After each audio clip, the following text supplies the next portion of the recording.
Hello everyone, salam hər kəsə. Bugünkü dərsimizdə məchul növün qayda izahından sonra testlərdə necə tapırıq ona baxacağıq. Bugün Nərgiz Nəcəfdən izah edirəm. Səhifə 387-dir Nərgiz Nəcəfin kitabında. Baxaq, vaxt itirmədən baxaq. Deməli, məsələn, bizim cümləmiz I water the plants in the morning. Mən bu cümləni tapdım.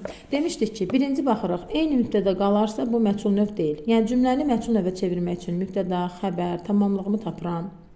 Tamamlıq gəlib mübtəda olur, düzdürmü? Amma baxın C variantında, məsələn, ay eyni qalıbdır. Olmaz. Eyni mübtəda qala bilməz.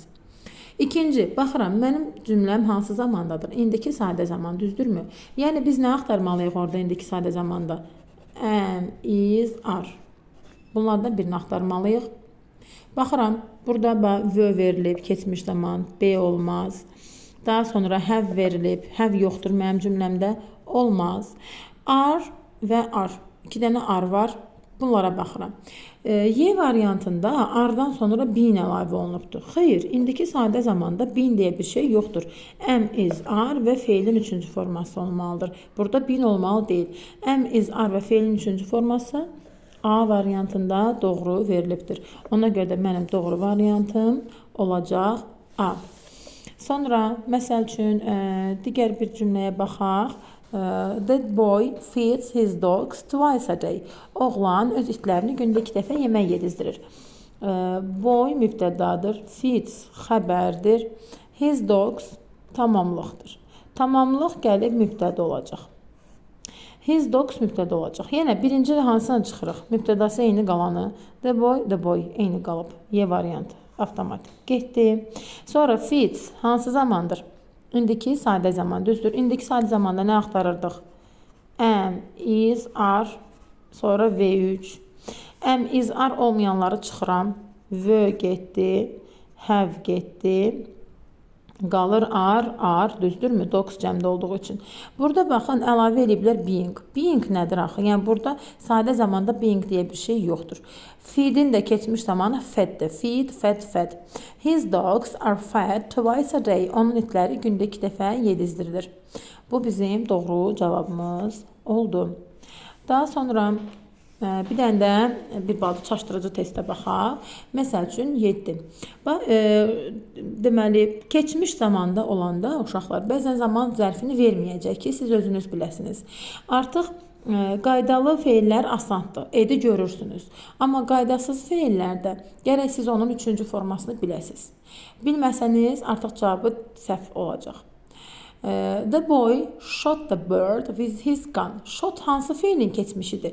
Shoot, ateş açmaq feilinin. The boy shot the bird with his gun. Deyir ki, oğlan silahı ilə quşa ateş açdı. Keçmiş zamandır. Mən nə axtarmalıyam? Was, v axtarmalıyam. Quş təkdədir, tamamlığımdır. Boy mübtədadır, shot xəbərdir, bird tamamlıqdır. Bird gəlib mübtəda olacaq. Birbaşa nəyi çıxıram? Boy, eyni qalanı. Mübtədam eyni qala bilməz. Birddən sonra was və axtarıram. Was verməyənləri çıxıram.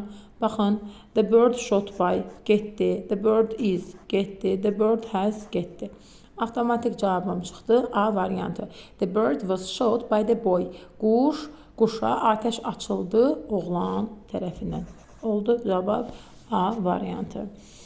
Sonra, məsəl üçün, bir dənə də başqa bir testə baxaq. Hələ ki, mən simple zamanlara uyğun test işlədəcəm sizə. Ona görə axtarıram ki, simple olsun. Məsələn, 43-cü testə baxaq. The cat ate the fish 2 minutes ago. Pişik 2 dəqiqə əvvəl balığı yedi.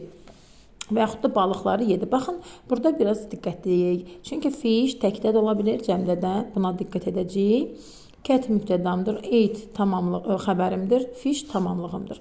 Ate hansı zamanda? Past simple. Nə axtarıram? Was və. Mən bunu həmişə belə qeyd kimi qıraqda yazmağı sizə tövsiyə edirəm. Çünki gözünüz onu axtaranda daha rahat olur. Və cat, eyni qalanları çıxıram. Tamamlıq gəlib mübtəda olmalıdır. Mübtəda eyni yerində qala bilməz.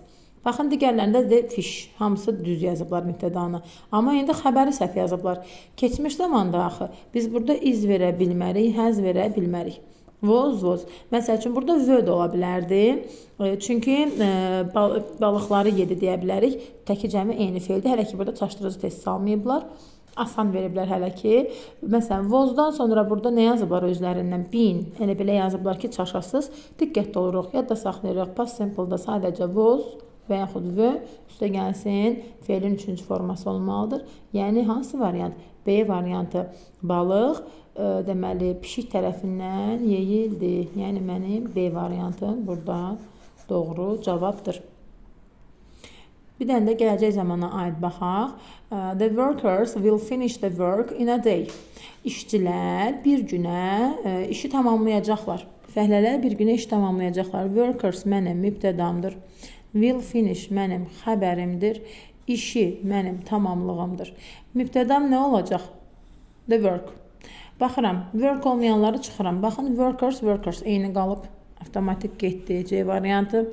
Sonra zamanıma fikir verirəm. Willdirsə, nə axtaracam mən mütləq? Will be olmayanları çıxıram. Baxırıq. Baxın, is veribdi. Will finish veribdi. Səhvdir. Baxın, burada da the work will be finished. Aha. Burada da nəyi verməyibdi? The workers'ın qarşısında by verməyib. Baxın, bəzən də ola bilər ki, bura qədər düz gəldi. Bax, feili düz yazıbdır, burada da. Harada işi fərqlə artıq etdilər? Workers'dan əvvəl by sözünüsü, işçilər tərəfindən sözündə tərəfindəni yazmayıblar.